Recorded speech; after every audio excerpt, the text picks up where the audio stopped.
Hello, I'm Jay from Seat 37. Hi, I'm Claire from Seat 38.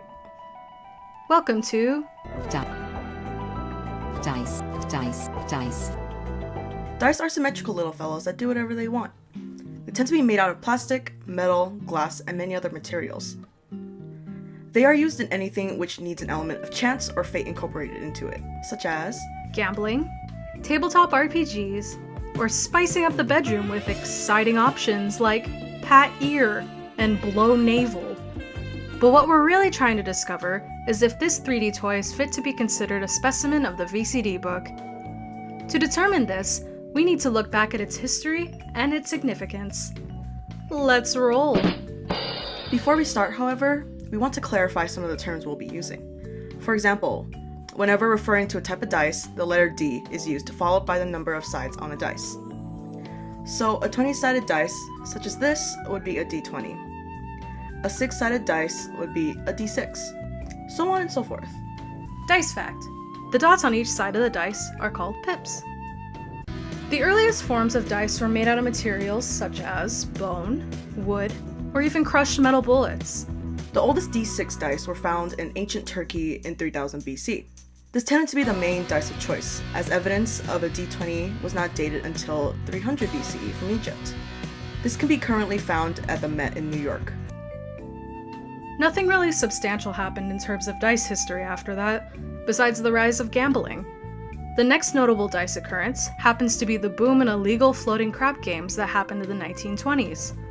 These games were so notorious that the Broadway musical Guys and Dolls used it as a central theme to its plot.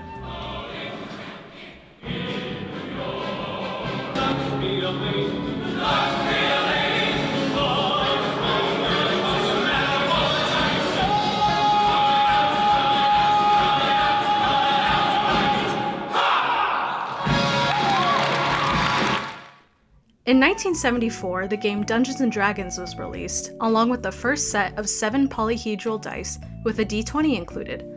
Dice-centered RPG games are making a massive comeback thanks to RPG groups like The Adventure Zone, Critical Role, and Netflix's 2016 hit, Stranger Things.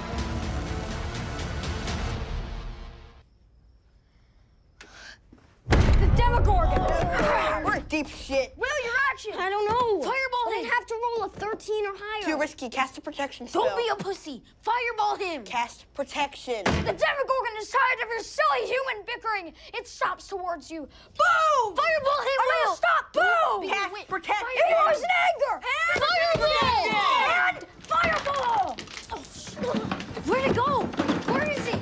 I don't know. Is it a 13? I don't know. Where is it? Oh my god. Where is it? Can you find it yet? No, I can't find it. So aside from the thousands of years of history that dice have, they also follow several different principles and elements of design that make them stand the test of time. Every dice is perfectly balanced, as this is crucial to its design. There is also a rhythm to the positioning of the different faces of the die. There is a pattern followed in order to achieve symmetry. This is especially noted on a D20, where the triangular faces rotate position in a rhythmic way. There are people who take advantage of this, and to the untrained eye, a dice can be tampered with and become known as a loaded dice.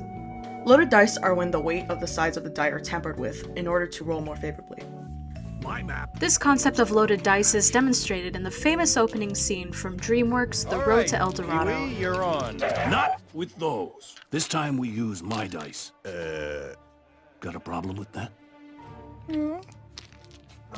Show me 7!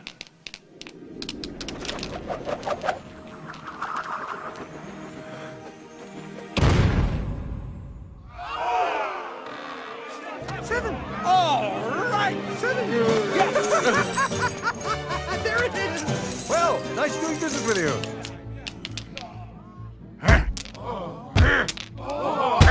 I knew it! Your dice are loaded! Other design elements and principles that can be applied to dice is color and contrast. In order to be easily read, the pips are always made to stand out from the die itself. The amount of variations found of dice are endless.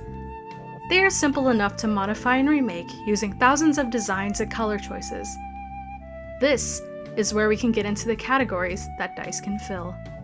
You might be wondering if they're considered catalog, commercial, or couture. Well, the great answer is, it's all of them!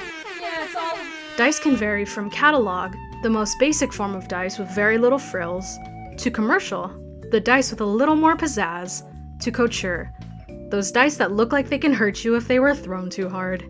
Over time, dice have become known as a signifier of fate or chance. These concepts tend to be associated with gambling or greed. Dice as a symbol has usually indicated evil or greed, as seen in games like Cuphead. I'm Mr. King Dice. I'm the gamest in the land. So, should dice be a specimen for consideration? Yeah, sure, why not? Dice are seen and used everywhere, from Las Vegas casinos to kids' board games. It was made to be used by people of all ages. Practically nothing has changed since 3000 BC, and it still continues to be an icon for games, luck, and gambling worldwide. We hope you enjoyed this little snippet into the history and significance of dice. Be sure to smash that like button, leave a comment, and smash that subscribe button. Have a nice day!